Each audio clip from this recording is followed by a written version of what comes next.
bandiraɓe musidɓe tedduɓe yeeɓiyankoɓe Piindi Média caggal nde jettuɗen Allah en juule nabil Moustapha sallallahu alaihi wasallam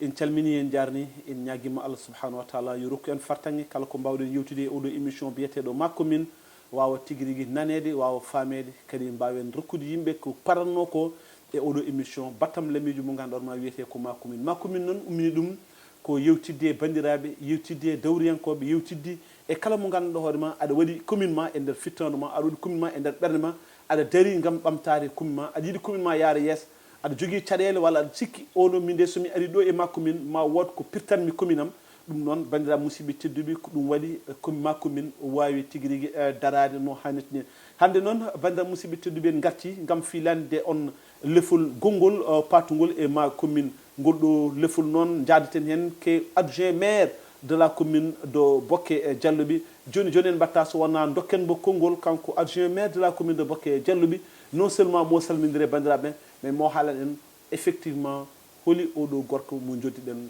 hande e oɗo ñalawma. Assalamu aleykum bandiraɓe hettiyankoɓe Piindi TV Piindi Média on calminama noon foof mi yetti mawɗo galle o ha heeɓi ɗo mi yettima Abbas vraiment e oɗo invitation mo mbaɗɗa ko weltare mawde kadi wodanimi e timminde aadi mo gadodornoɗen guila Fouta mi weltanimama no feewi mi weltanima radio ngo mi duwanimama e télé ɗe foof mi duwanima foof dillowo ɗo foof nde Allah hokkata ɗum sutoro Allah hokka ɗum suurade Allah hokka ɗum dañal Allah hokka ɗum kadi fandinde ko joga ko eyyi no mbiɗa ni mi arta seeɗa welani wiide sa wiyama hooli an mataw neɗɗo foof no andi hoore mum kono hen sahaji mi yiiɗa haalde hooli min jinmi haalde ko hol gollam malla holko kalfinanomi donc min mbiyetemi ko Moussa TALL min woni adjoint au maire commune mo Bokke Dialloɓe mo ganduɗa ni Abdoulaye Daouda Diallo woni maire o jeeyami ko wuuro men no wiye Baroɓe Jakel toon janggumi école primaire am Allah waɗi jangguɗen to Limamoulaye ha dañɗen toon bac men mbaɗɗen duuɓi ɗiɗi université gila 96 ha 99 en Allah waɗi dartinɗen jangde nde 99 ha 2000 eɗen jangguina PULAAR ɗum ne kadi ko yidde ɗemgal ngal tagui en artude hen hay ɗum koɗo wuuro men ɗo henna Allah waɗi 2000 noon ha 2005 ɗannimi to Côte d'Ivoire mboɗo yeeya bidik ɗum ɗon foof ko yidde andinde bandiraɓe ɓe wonde wona jangde nde tan woni dañal ngal aɗa wawi janggude paata banggue goɗɗo naña taw a ƴewan diplôme aji ma mi yeeyi bidik duuɓi 5 to nder leydi meɗen Côte d'Ivoire Allah waɗi 2005 gartumi ɗo henna 2005 2006 mbattumi gandumi haydara kadi gasani mbanmi becek e nder leydi Sénégal woni Guédiawaye ɗo Bagdad ɗo ɗum ɗon fof ko hollirde e yidde dañde Allah waɗi 2006 ha 2007 eɗen e becek 2007 nattumi e concours mo ganduɗa ne wiyete ko volontariat mbanmi ɗum to département Ranérou manam région Matam Allah waɗi gañimi on ɗon concours 2007 faade ɗo gonɗen ɗo komi enseignant hande o guila 2014 faade joni adan 2007 ha 2014 komi enseignant créame mais 2014 faade joni je suis le komi surveillant e nder ko lycée mo Bokke Dialloɓe saabu andude wasde wawde nawdude liggey commune o liggey jangguide école aji primaire ɗi joni o saaha mo gonɗen en tant que adjoint komi surveillant e nder lycée mo Bokke Dialloɓe ko noon tigui Moussa Allah jarama a jarama woni meftande mawde woni kadi meftande wande fayida kono elle so tawi jumri ala hen Moussa TALL ɗum woni inde wonde kayitaji kono elle sa yalti nden ɗon inde tan aɗa jogui inde wonde nde ganduma ɓuuri lollude hol nden inde ɗum merci Abbas inde aɗa andi enen halpulareɓe enen hewɓe men jogui ko inde ɗiɗi ne heewe men inde waccore e inde deftere mbiyeten noon mbiyannoɗen e jignaɗo o inniri en ko Moussa TALL ɗum wone kayitaji men ɗum yahata to banggue école to kono eɗen jogui inde wonde nde ɓurɗen andirede to diwan Fouta to ko Samba Dia mbiyeteten ɗum waɗi ni hay e nder ɗum e nder baroɓe hewɓe ne jettami Dia te pourtant ɓe gandi jettiremi ko TALL inde nde woosi tellement ha innirami ko kawam mo ganduɗa ne wiyete ko Samba Dia on ko kawam kañum e nenam jiiti liggotono ko hôpital principal ko kañum wonno ɗo jaati kam ko on innirami inde yummiraɗo noon no gandirɗa ni enen to halpulareɓe inde yummiraɗo no heewi yaade Diaya ko nden waɗi inde nde ganduɗa hande ɓurde toon yajje kono to banggue deftere kam e to banggue kayitaji foof liggortoɗen tan ko inde Moussa TALL o ko noon tigui Moussa TALL walla mbiya Samba Dia mbeɗa andi jettoɗe ɗiɗɗe foof ala hen foof kam min am ɗo rewde lawol kono Moussa Seydi Tall ko weltare mawde heɓɓadema hannde walla jaɓɓadema hannde e nder oɗo ayaw habɓe yeɓirde walla ayaw habride witende Piindi Média nde gandanɗa hoorema tabarakallah machallah hannde e oɗo émission biyeteɗo ma commune kabaru takɗo men hannde jokkodirde woni ma commune jaaɗake commune biyeteɗo commune Bokke Jalluɓi holko mbawɗa haalande min ha yimɓe ganda holto Bokke Jalluɓi woni e holɗo Bokke Jalluɓi tawate e nder diwanuji leydi Sénégal e Bokke Jalluɓe eɗen gandi woni koye sen garti taw ɗo ummino to banggue commune aji eɗen gandi Bokke Jalluɓe jeeyano koye ancien communauté rural de Pété Pété wonno communauté rural Pété woni communauté rural nawori ko ganduɗane guure gonɗe e nder Bokke hande ɗe foof ko Pété wonno nden on saaha eɗen gandi arrondissement Salde ko hen commune o woni kono noon hen communauté rural o woni arrondissement Salde nden waɗi tan ko commune aji communauté rural uji ɗiɗi communauté rural Pété et communauté rural Galoya ko ma Allah waɗi acte 3 de dal décentralisation avant ça Allah waɗi commune aji commune Pété dañi hoore mum commune Pété nden dañi hoore mum noon kala wuuro jeeyanogo e communauté rural Pété faati hankande commune Bokke ha faate communauté rural Bokke d' abord par ce que haade amen wonde commune haade Bokke Jalluɓe wonde commune ko communauté rural d' abord nde sorte Keɓe nde sorte Pété nde min corte Pété koye communauté rural min gonno nden min gone communauté rural noon min nawi guure keddiɗe ɗe fof ha heddi wuuro Pété ngo par ce que ko Pété ko commune ville tan wuuro ngo ni woni noon ha acte 3 de la décentralisation ari woni communalisation intégrale o ari nden woni Bokke en 2013 wonti commune eɗen mbawi wiide Bokke hande woni koye nder département woni koye nder région de Saint-Louis woni koye nder département de Podor woni koye arrondissement de Salde ɗum noon ko noon on situation géographique Bokke jogui hande ko noon wadde somi faami commune Bokke woni commune ko 2013 fewi 2014 ko 2014 woni sumgoji garwaniji ɗi gandanɗa hoorema commune o fuɗɗima dañde ɗum beela 2014 ko holi gueɗiɗo wonde maire e nder commune Allah jarama Abbas no mbiɗen ni acte 3 o ko 2013 yalti watti communauté rural uji gonnoɗi fof gonti commune aji manam e acte 3 de la décentralisation communauté rural nattu wodde eɗen gandi hol fandare wonnode hen ɓe batti foof commune aji on saaha noon 2014 ko nden sumgoji ɗi puɗɗi mais acte 3 o kam ko 2013 maintenant commune commande sumgo maire uji fuɗɗi ko 2014 e nder commune Bokke Jalluɓe Allah waɗi on minen min jeehe liste APR par ce que y avait deux listes nden on saaha wonno ko liste APR tan e liste PDS ɓen ɗon ɗiɗo poɗodirno PDS ko ancien président du communauté rural wonno ɗon eɗen jettamo kawi men Souleymane Sow kañum wonno communauté rural ha 2013 ha 2014 ni kanko wonno ɗon haade élection o nde élection o yoni nde noon ko minen makko jaadi APR e PDS tan jaadi Allah waɗi nde sumgo ngo gasi nde ko Abdoulaye Daouda Diallo gagni mairie commune mo Bokke Jalluɓe wadde eɗen mbawi wiide premier maire de la commune de Bokke Jalluɓe ko Abdoulaye Daouda Diallo gila 2014 faade ɗo ɗo gonɗen ha hande oɗo subaka mo guurɗen ko Abdoulaye Daouda Diallo woni maire de la commune de Bokke Jalluɓe ko noon tigui ko Abdoulaye Daouda Diallo woni maire commune mo Bokke Jalluɓe somi faami beela ko an ko 2014 gonɗa adjoint walla ɓamɗa wonde adjoint ko deuxiéme vague walla élection dewtuɗo hen o par ce que somi juumani ko kanko kadi wonti maire no mbiɗa merci Abbas minene makko jaadi 2014 Allah waɗi 2014 min woni premier adjoint au maire nden eɗen gandi hay sono wanno parité parité o ɓurano feñde to banggue bureau municipal o omo feeñi noon to banggue liste uji par ce que liste aji les listes c'était paritaire liste a waɗat paritaire worɓe no poti fof noon rewɓe potata mais so conseil o jooɗima on saaha hewɓe mbaɗano appliqué walla yimɓeɓe ne joguino interprétation e loi o wonde est ce que le bureau wonata paritaire walla bureau ngo wonta paritaire cela veut dire que en 2014 hewɓe commune aji mbaɗani paritaire bureau mbaɗani waɗi firti hol ɗum normalement loi o wi ko so tawi maire o ko gorko dewɗo hen o ko debbo foti wonde mais interprétation o heewi hen ha ganduɗa ni alani loi ji Sénégal tan mon foof e interprétation ɗum woni ɗum pose probléme hande e nder Sénégal mon foof no famri ko noon jangguirta loi o walla noon jangguirta décret walla noon jangguirta ɗuma maintenant en 2014 gonmi premier adjoint au maire Allah waɗi debbo rewe am woni deuxiéme adjointe cikkitinajo jeeya koye commune amen no wiya Aissata Diallo 2014 noon on ɗon mandat fof ha 2022 enen ɗoyi ɗum e premier adjoint au maire kadi e ɗowango timmugo kadi e hoolare timmude kadi e gueɗal timmugal ngal tottonomi 2014 mami artu hen sa namditima e holngal gueɗal tottonomi on saaha maintenant 2014 ha 2022 premier adjoint au maire maintenant 2022 ne jaaɗen élection nde ha Allah waɗi kadi min gagni on saaha kadi min jaade listaji kewɗi kono min gagni so min gagni mane ko liggeyaji Abdoulaye Daouda Diallo liggey nder commune baɗɗi fayida hokki min victoire ɓurɗo labtude mo gandane min tampani hen ga Allah waɗi 2022 o bureau municipal aɗa andi 2022 et 2014 élection ngaji ɗi ne cirti élection locale 2014 le maire était élu so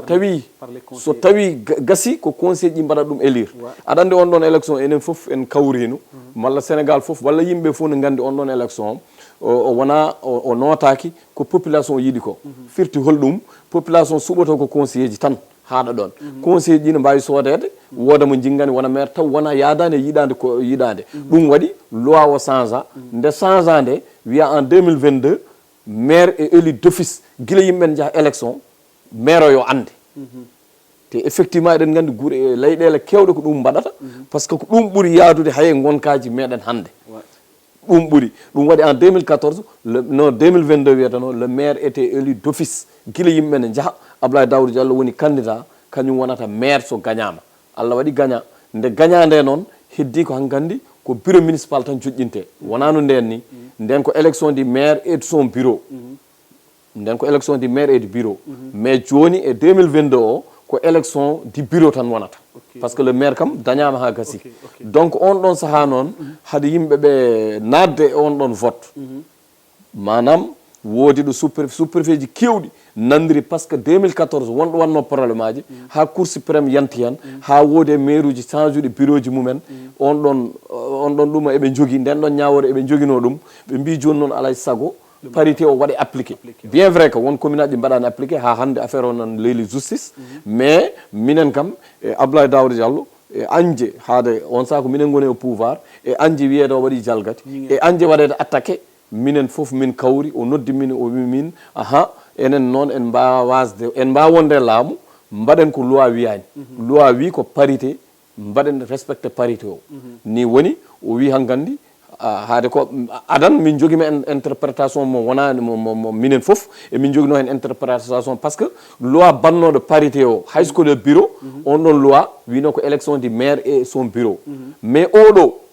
won wiɓe maire o ala e bureau ngo maire o ko baɗanaɗo élection avant donc sono wiye parité ne c'est à partir des adjoints à partir des adjoints wiye parité par exemple à partir du premier adjoint so woni gorko oyo wona debbo so oyo woni gorko oyo wona debbo taw maire o ƴettaka en compte won wiɓe noon mais quand même pour anje tan interprétation différente hunde nde yahato o noddi min minen fof min pamodiri yomin mbaɗa respecté parité e bureau ngo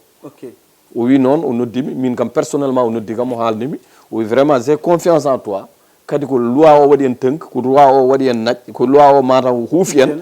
kañum ɓitti en kañum huufi en ala e sago deftoɗen hen par ce que mi yiiɗa kayitam walla haalam na nawe justice te eɗen gandi sa wone laamu sa aɗa weeɓi wadde aɗa weeɓi hay saɗa gañoyone aɗa weeɓi wadde attaqué aɗa weeɓi wadde attaqué ko mbaɗɗa fof neɗɗo wawi wadde attaqué ɗum jiiɗen hande e Sénégal donc ni woni mbimo min ala probléme mi wona e bureau yomi wasa wonde bureau de toute façon je suis avec vous de toute façon ko ligguiɗa ko ligganɗa rendo ko min hayso wonano e bureau mi yadatema e ɗum o wi ala probléme j'ai confiance en toi manam mbattanmami ko deuxième adjoint c'est bien parce que il faut que mi ƴetta première adjointe debbo ha gasa nde mi ƴettuma gona deuxième adjointe o wi kam ça ne change rien tous les pouvoirs ɗe joguinoɗa doole ɗe dokkunomami hande ɓuurmi jogadema hoolare nden ɗon mboɗo yetta hen Allah aussi yettude jignaɓe yettude seranɓe e yettude bandiraɓe nanguɓe hen ɓe foof guila 2014 faade joni ngol ɗo komi deuxième adjointe mais deuxième adjoint du moins mo ganduɗa ne wona deuxième adjoint pawaɗo ɗon tan pour fawede toon ina woodi no wawi garta ɗon ene woodi deuxième et premier adjoint mo ganduɗa hoorema pouvoir uji ɗi peccata kono garen d' abord e bundi ma commune c'est à dire hande a holliti ko Abdoulaye Daouda Diallo ko kañum woni premier maire de la commune de Bokke Dialluɓe en kolliti a holliti aussi o gollima toon golle paydinɗe noon ɓuurata waɗa tourné ko autour des 9 compétences ɗi gandanɗa hoore ma ɗi ko kañumen goni jippinaɗi woni mbawkaji jeenayi jippinaɗi e nder ɗum ɗo mbawkaji jeenayi ɗi to banggue éducation to banggue santé to banggue hen gueɗel foof holko mbawɗa jubbande min hen ko ganduɗa hoore ma ɗum ɗo sa fawi hen feɗenma tan aɗa andi Abdoulaye Daouda Diallo waɗi ɗum te yuɓɓi te nafi commune o Abbas a jarama haade am arde ɗon mi haala wonko mbinomi nane mi yettinani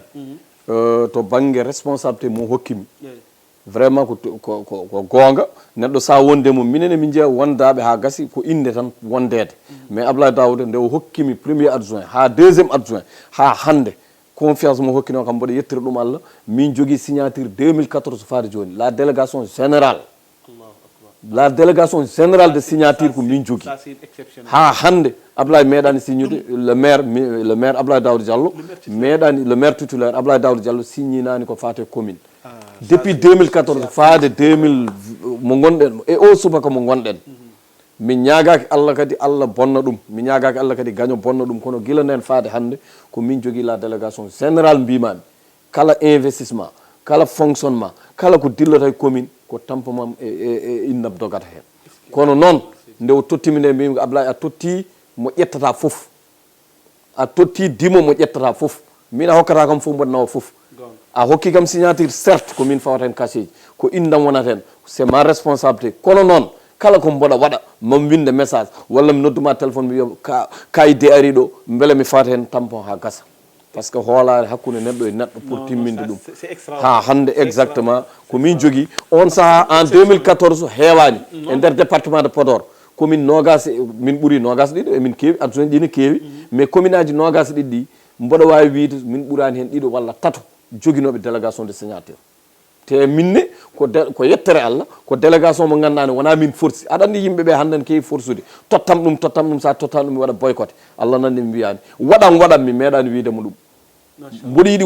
wonde mi meeɗani wiidemo ɗum hay ngol ɗo 2022 mi wiyanimo wattam mi wiyanimo haydara mi deƴƴu mi meeɗani joddade makko Allah o cennumi e oɗo subaka mi meeɗani joddade makko mbimi waɗam adjoint waɗam ɗum mi meeɗani min jinmi tan ko teddugal iwa e neɗɗo o par ce que woni hunde way kono forsude ni Allah kayni yiɗi ñaguede kono forcede kam yiɗa donc ko ɗum kam vraiment min jogui responsabilité commune o investissement ji natoɗi ɗi haalisaji hande o min mbawa haalde foti haalisaji natɗi ɗon kanji foof programme uji ɗi foof convention ngaji ɗi foof e contrat ji ɗi foof marché ji ɗi foof ko min signini Allah dandimi hen mboɗo ñaagui hen kadi yo Allah renam hen ha hoolare hakkudeɓe population e hakkudeɓe mawɗo mo yetto ha joof Abbas kono noon tigui jokken noon e ko gandanɗa hoore ma ko ɗum woni ko ganduɗa hoore ma vraiment hande aɗa wawi dobbude feɗen ma mbiya population ɗum ɗo yi ɗum te hay goto wawi yeddude ɗum jangde mum santé mum ndiyam mum e gueɗe ɗe ganduɗa hoore ma vraiment que woni compétence mo ganduɗa ko waɗa transféré e mbawkaji e commune aji woni mbawkaji tellinaɗe mbawka e commune aji hol hen ko ganduɗa hoore ma an aɗa jogui hen yow walla ko ganduɗa hoore ma ɗum ɗo aɗa wawi fawde feɗen ma mbiya ɗum ɗo Abdoulaye Daouda Diallo waɗi ɗum walla minen min mbaɗi ɗum ɗo te taw population yeddata ɗum par ce que population koko yaɓata ɗum ɗo effectivement population koko yaɓata min mi yiiɗa haalde ko ganduɗa ne waɗaka kadi kala kaɗa haala haade yimɓeɓe gumani yimɓeɓe ne jiiya ina gandi ne wooti to banggue ko kalɗa ɗo ko 9 compétences transféré ji minen min diwi ɗon hayɗi gona transféré ji Abdoulaye Daouda Diallo maire Abdoulaye Daouda Diallo liggima hen minen min ganda o compétence ko transféré o wona transféré par ce que transféré c'est de noton pamen ɗum jangde wiyetede waɗani transféré de ko seeɗa tottoɗa hen ko heddi ko woni halfuɓe ɗum inspecteur kañum halfi ɗon jangde e diwan ma heddi noon an wonko tottoɗa hen min mboɗo mi ɓooyi wiide compétence transféré ɗum c'est de non ko indi par ce que a tottaka foof a wawi ƴettude jangguinowo wone maire uji donc wonen ko tottoɗa wonen ka tottaka donc minen min piɓani compétence transféré tan ni no woodi minen min pi ko toutes les compétences sont transférées par ce que ko an e population ma gondi ɗon te compétence foof neɗɗo fof e goƴa mum sa ummanima jangde jiɗɗo jangde o ko ɗum teddini ko ɗum yiiɗi ko priorité mum goɗɗo mo ganduɗa ne wona compétence jeeyaɗo e jangde o jeeyaɗo e compétence uji mbaɗaji transféré ɗi on kadi ko ɗum woni priorité mum donc pour ƴettude yimɓeɓe fof priorité ji mumen compétence uji ɗi fof ƴettu ɗumen dow to heddi noon kono waɗi priorité ji eɗen gandi compétence uji hay mbaɗaɗi transfert uji ɗi wona majji ɓurɗi wonde priorité priorité e compétence transféré ji fof walla priorité e neɗɗo o fof ko aji ko fof gueɗe ɗiɗi ɗe ɓuuri tengtude cellal e jangde ɗum kam ne tengti joni cellal e jangde holko mbaɗɗon ko gandanɗa hoore ma hande population sous hay goto ala droit hay goto yeddata ɗum e nder commune o fof noon e nder commune o Abbas vraiment haalde hoore mum walla haalde ko waɗi hen sahaji yimɓe ne cikka ko wasu mais wona wasu so tawi kay ina fawe guite wona wasu kaldora kadi ko yimɓe ɓe gandano ɓe ganda anduɓe ɓe gonɗina ɓe gandano ɓe ganda wonko waɗa hayso jiyaji par ce que woodi tan ko gueɗe ɗiɗi e baɗal woodi ko jiiɗo o gonɗina nanɗo one kadi gonɗina ɓen gueɗe ɗi tan ko gooti donc to banggue baɗal éducation hande sen ƴetti ɗum Abdoulaye Daouda nde o ari commune Bokke Dialloɓe en 2014 wonɗo tawno commune o nden o tawi ko commune o to banggue jangde ono lohi te eɗen gandi jangde kanko hande o fiɓi yimɓe ne mbiya ni ko cellal woni fof ko gonga cellal woni fof kono jangde eɗen gandi ko kañum tambi cellal par ce que sa janggani a anda no cellirta aɗa faggo rafi e dow humam binnago donc jangde nde o ƴetti ɗum o wayli ɗum banggueji fof aɗan e nder commune nde wonno ko ɓiɗɗo commune o toon o janggi aɗa andi sens amen aussi ko min dañi ko maire mo ganduɗa ne janggi ko nder commune he woni koye commune he ha dañi hen waɗi ɗon football uji waɗi ɗon foof yi yimɓeɓe kadi diwi ɗon ni haadene yahatno ruwaye enen mbiyata yaade ruwaye rewde baali en ɗum en tan ganda no mbira toon onon ne yahatno ne sefanno maire cefannoɗo par ce que ko eggi en e mbaɗa foof on ɗon maire sa dañi ɗum so siftori hanki e hande o omo foti sertinde gonkaji ɗi donc nde o ari e affaire jangde o adi fof ko nden nde o yahata nde omo yiya o wi ko muusimo gila adan nde o ari o wi muusimo kanko so yi élevage ɗi surtout jeerinkoɓɓe gani ne saɓora seeɗa mais jeerinkoɓɓe surtout so yi ɗumen so élève o ne janggoya jogui ko mbuusi on waɗa hen kaɓirɗe mum o wi ɗum kam il faut que ça change premièrement mandat 2015 en 2016 en o wi ko élevage ɗi noɗi poti foof calculane kam noɗi poti mon fof mi sodan ɗum sac on saaha emin jaare ma won 2000 et quelques élèves dans la commune de Bokke Dialloɓe par ce que emin jogui plus de 40 écoles ɗi gandane ko école aji mawɗi nani hen hayso tokosinen gooti élève foof on saaha e fourniture scolaire o soodi ko on saaha e fond de dotation aɗani fond de dotation kadi ko heɓete ko heewaji nafat ma tan ko maire ma tawa poste mum teggi walla no jogui ɓerde kam yaajde ɗum ala ko totteteɗa e fond de dotation ko sa fecci ɗum e domaine aji jeenayyi ɗi mbiɗa ɗi haydara hen e keɓata on saaha minen éducation hay 6 millions so ndemin pecci nde ɓe keɓani hay 6 millions 6 millions moins de 6 millions ɗum wonno fond de dotation ndemin pecci keddiɗi kanko min ɓurni ni presque kanko min ɓurnite ko hedde 6 millions dañi saabu santé rewe makko ko hedde 2 millions en 3 millions en hedde ɗon haaji mais kanko ko hedde 6 millions en par ce que école aji ɗi no mbayni mais quand même o ɓeydi hen ɓuuri 20 millions ha Allah waɗi ɗum ɗon fof o wi yo soode mon fof daña sakkos so dañi sakkos waɗane e nder kayeji bikuji fof ha timma élève fof ɗo wonno ɗum inspecteur aji ɗi ko kalanmi ɗo ko inspecteur adi wadde mo félicité e nder ɗum ha ɗo ɗo gonɗen inspecteur ɗo jooɗi fof tottata référence koye makko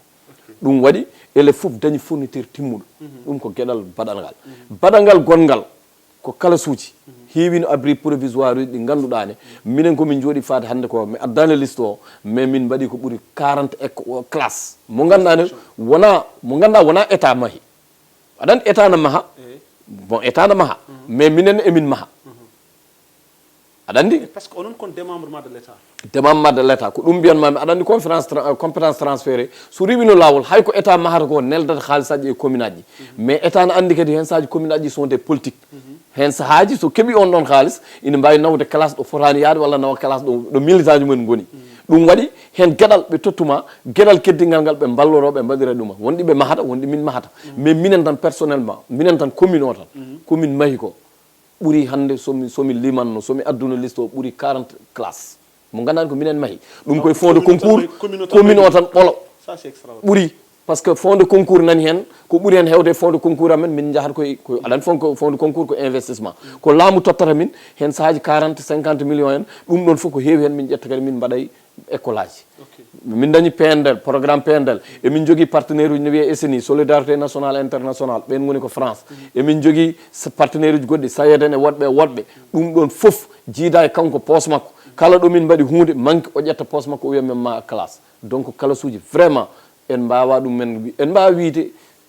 abri provisoire gasse Bokke Dialloɓe wawa gasde Sénégal ni gaga tan ka tan yimɓeɓe ne jibina sukaɓe ne naata école aji ne coose abri wodat hay les grandes écoles no mbaɗi abriji mais quand même hande eɗen mbawi dañde satisfaction to banggue somin mbaɗatno évalué to banggue kalasuji vraiment min mbaɗi hen fodde ko wona ɗum ko to banggue jangde ha hande ko ɓuuri tengtude ko waɗi eɗen gandi laamu wawa nawde museji banggueji foof wawa nawde museji banggueji foof ko ɗon noon ɓuurami wadde vraiment marqué le point vraiment hay IF inspecteur na andi ko waɗi ko ala fof hay kañum ne jangto hay maire uji banggueji goɗɗi ɗi mbaɗani ɗum woni holɗum eɗen gandi laamu wawa waɗande yimɓe foof école aji te eɗen gandi sa ƴeewi to banggue enen kotki men enen fulɓe kotki men aɗa andi no wayi gure mawɗe eɗen gandi en koddi mais gure tokose jeeriɗe en koddata o hoɗat ɗo o hoɗa ɗo o hoɗa ɗo pour des raisons ɗi gandane ko personnel aji jiya neɗɗo goto e famille mum koɗaɗa jiya woɗɓe ɓe koɗaɗa te aɗa andi ɓeɗo ɓe sukaɓeɓe ɓe jibinta ɓe wona tan ɓe mbaɗe e gaynaka e poti eɓe jogui droit janggude noon ɓiɗɗo jibinaɗo Dakar wayni ɗum ɗon muusimo omo andi laamu noon wawa nawde école e amoji foof e amoji foof laamu wawa nawde ɗon école wawa nawde ɗon museji par ce que hayso nawi ɗon museji won guure mawɗe ɗe gandane museji ɗi timmani ɗum fof ko probléme o ƴetti initiative guila 2014 faade joni omo waɗa recruter des enseignants omo uddita école aji ɗi gandane minen mbiyata école aji ministre école communautaire min mbiyata ɗi hande o somi ɓetiɗi kanko yoɓata enseignant ji aussi bon bien vrai que c'est pas le budget de la mairie mais ko maire o waɗa ɗum donc on comptabilise min mbaɗa ɗum comptabiliser par ce que maire o waɗa ɗum par ce que weeɓani serdude ɗum fotani serdede ga ko gotum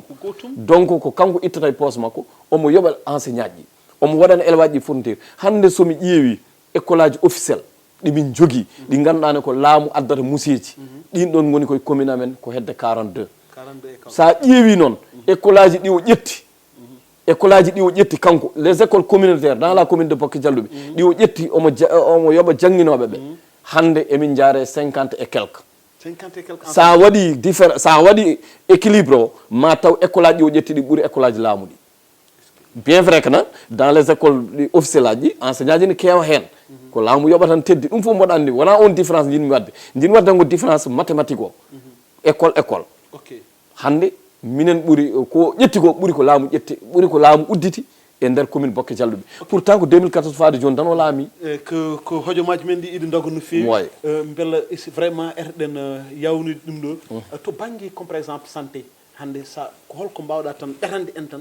tan to ganduɗa hoorema par ce que enen gandi nokkuji ɗi ko caɗele ɓe jogui mais to banggue santé hande e nder commune Bokke Jalluɓe Allah jarama Abbas no mbiɗa ni effectivement wiidena haala dendagal bilan commune e émission ina faaɗi mais priorité no woodi kadi no woodi toɓɓe tan ɓurɗe jojjude so Allah jaaɓi ko ɗen garteten to banggue cellal en 2014 nde min gaari nde Ablaye Daouda ƴetti mairie o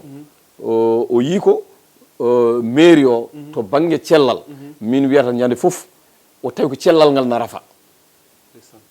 hewɓe no namdomi ngol ɗo konngol ko firti cellal rafete mbimiɓe occasion mi haala cellal na rafa la santé était malade cellal na rafa woni holɗum ko dispensaire uji moƴƴi ngala ko matériel moƴƴo ala dispensaire uji ko doctereɓe moƴƴuɓe ngala dispensaire uji ɗum woni ko cellal koko rafa so cellal rafama noon yimɓe safroytonoɓe mayat donc 2014 nde o ari o tawi ɗum o ƴetti foof ko cellal ngal o ummini ɗum dow o sosi poste uji no waɗirno e jangde ni o ƴetti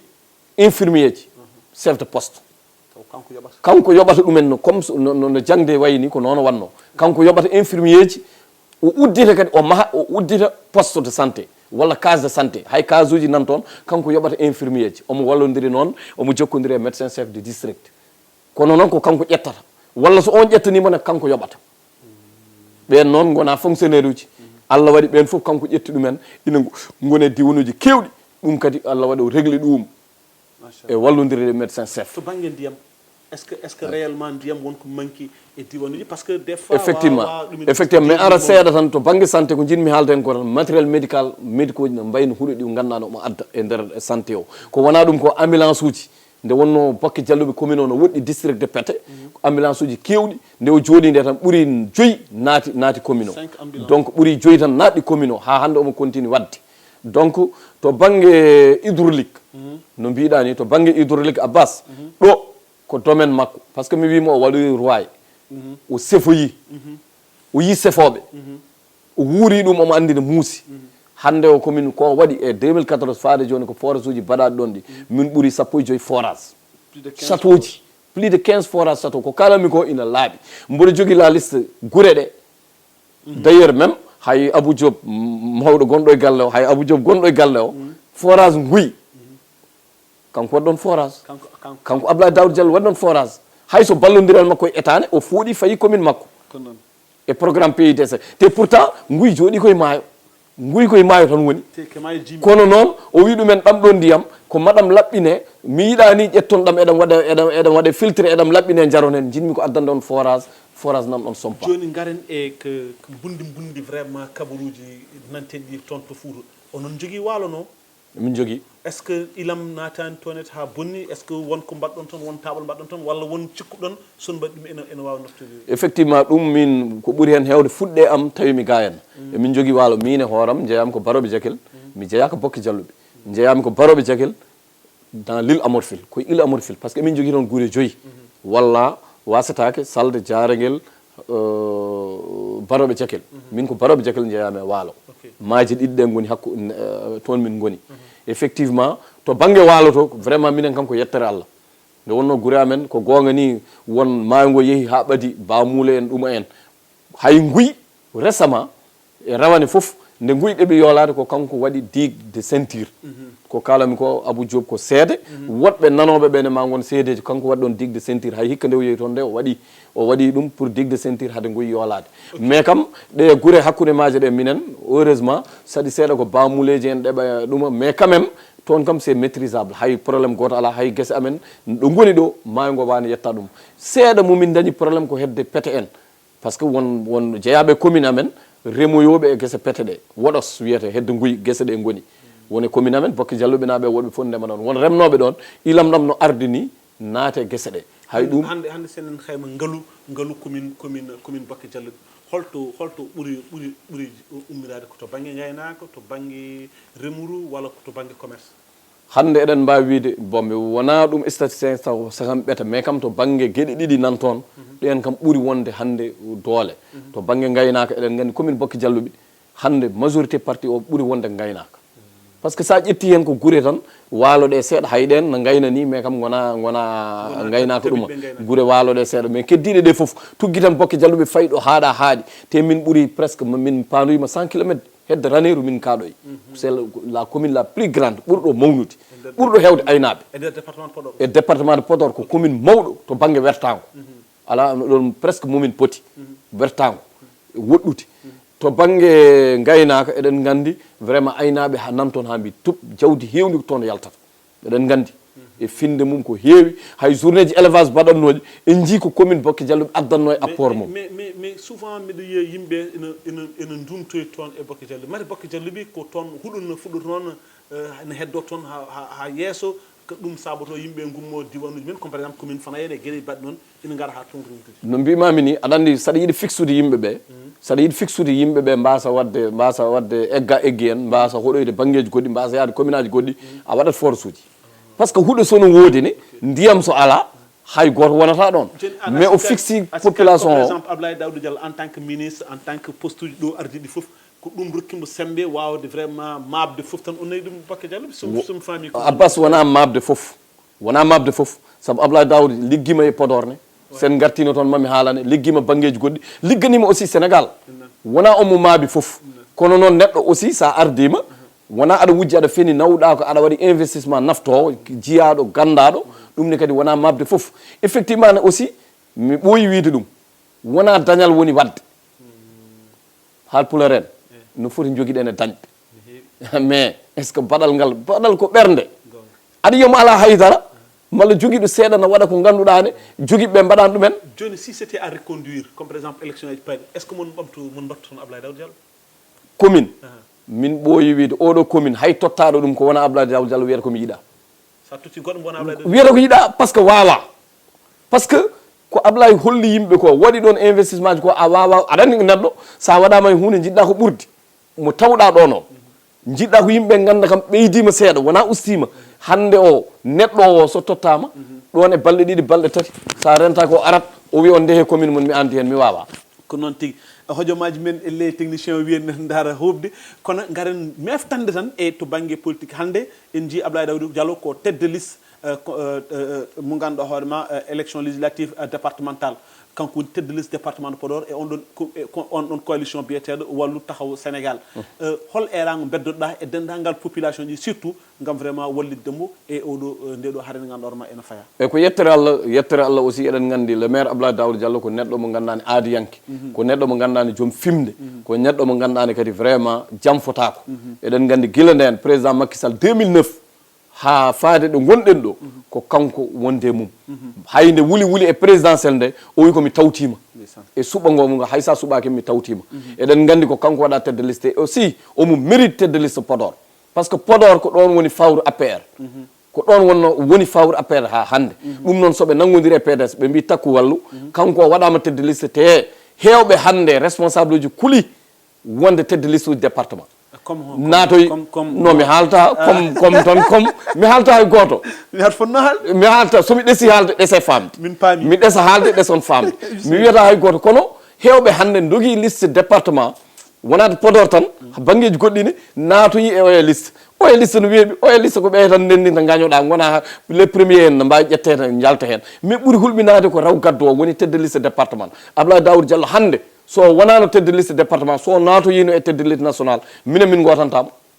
par ce que ma wiye ko dogɗo département o ma wiye ko kulɗo département o kanko noon o hulani omo andi ko golli département ko ɗum ɗo ko golle mawɗe ɗum tagui o waɗa tête de liste yimɓe fof ne gandi omo nooti tête de liste o te inchallahu ma yimɓe daro ne gandi réalisation ngaji gonɗe e nder département de Podor wona tan saabu so wonano Abdoulaye Daouda Diallo e mission mo wonno e magistére makko hande ko mbiyaton ɗo ilam ko tawno gasi sa yi hande yimɓe ne jaaha demeten ko taliji ɗi o waɗi toon kanko waɗi ilamor filen ko taliji Madina hande kaskas so wonano Abdoulaye Daouda Diallo waɗi toon ɗiɗo taliji ɓeɗo kam gasi kaskas hay goto yiyata ɗum e aduna Madina en ha fayi gure men takkiɗe Madina ɗe kanje foof hande nduɗo jokti ndu o jokti tan ɗum ina moti yimɓeɓe daro gotanamo par ce que kanko maw won député bawɗo yoltude hujjaji goƴa département de Podor par ce que omo farnori ɗum omo yiɗi ɗum kadi omo titoro ɗum donc ko waɗa tête de liste ko minen foof min mbaɗata eran ko bandiraɓeɓe foof yo paam yo tinno kadi wonɓe ɗo ɓe wiyannoɓe moƴƴani président hokke foof doole foof hokke pouvoir assemblée hokke foof moƴƴani ko kañumen garti wiide yo keɓ donc ɗum ɗon foof ko ganduɗa a hawete ni ko haalatano hanki changé hande ɗum ɗon foof no wawi perturbe yimɓeɓe mais yo yimɓe paam président Macky Sall wondude Abdoulaye Daouda Diallo ɗo ko joguino Fouta ko ha hande ne jogui ɗum e mine hirjinoji e mine sensibilisation e mine haalande yimɓe gonka gonaka ka e to fayato e jertinde yimɓeɓe ha jerto heddo noon ko Allah waɗi kono emin ɗamini est ce que enen ɗamini mbe sikki konngol ma battidigol par ce que émission men gasi ha laabi technicien déjà nen hulliti e wonde émission gasi kono kam vraiment ko ɓurno ko fayde walla ko faydinde e haala ka foof mbiɗa sikki a yettini ɗum holno jiruɗa ma commune émission ma commune vraiment ko émission baɗɗo fayida mi anda kam hoɗo jooɗi ɗon ha miiji ɗon ɗum ɗo par ce que normalement ɗum ɗo ko ɗum ɗo tan woni par ce que eɗen gandi hande développement ko less fuɗɗorto développement ko less malheureusement enen état ji men jawtuɗi ɗi foof ko tout se décide en haut jippo e less mais guila acte 3 ari ɓe mbi ko yo hunde nde ummoro dow ummoro less faya dow te eɗen gandi hunde foti ummade ko less faya dow par ce que fotani ummade ko gueɗel gotel foti ummade dow faya less woni ko Allah jogui ko ko Allah jogui ko ni foti jaafoɗa vraiment ko émission baɗɗo fayida vraiment ala ɓurɗo ɗum wadde fayida e émission ngaji par ce que ko population ɓeydatmi hen tan ko holliddemo émission en udditi ene wawa ɓurde yajde ɗoyti so tawi vraiment on ƴetti engagement par ce que avec le technicien on peut se déplacer min gara e nokkuji mon kollon min réalisation ngaji ɗi mbaɗɗon mbaɗen kadi ko wiyete ko plateau spécial taw ko minen e moɗon min ƴeewa hakkude moon e yimɓe min cettina min kalde moɗon min kolla ɗum aduna fof anda vraiment la commune a bien travaillé manam gonɗumen ko kalɗa ko ɗum ene wawi wonde heddike e moɗon bandiraɓe musidɓe konngol seeɗa tan jafra une minute tan ko wadde erago faade dendagal anduɓe men alɗuɓe men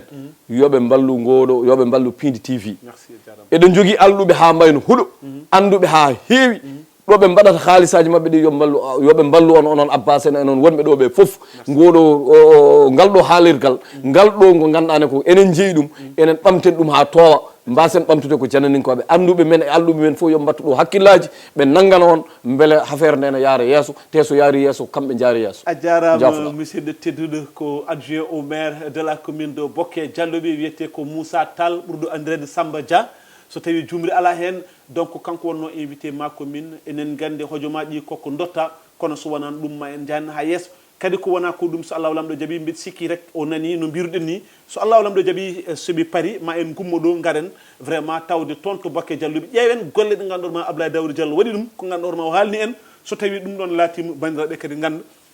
ko ni commune tamirte gueɗel gonguel kadi ko yettudema e jarudem surtout e oɗo confiance mo ganduɗa hoorema vraiment holliti président Abdoulaye Daouda Diallo vraiment fawi ɗum à ton endroit ɗum kadi ko yettere Allah bandiraɓe musidɓe tedduɓe émission men gaasi ha laaɓi ceer ko ma commune so Allah lamɗo jaaɓi ko ɓoyata ko ma en gartu filande on lefol gongol assalamu aleykum wa rahmatullah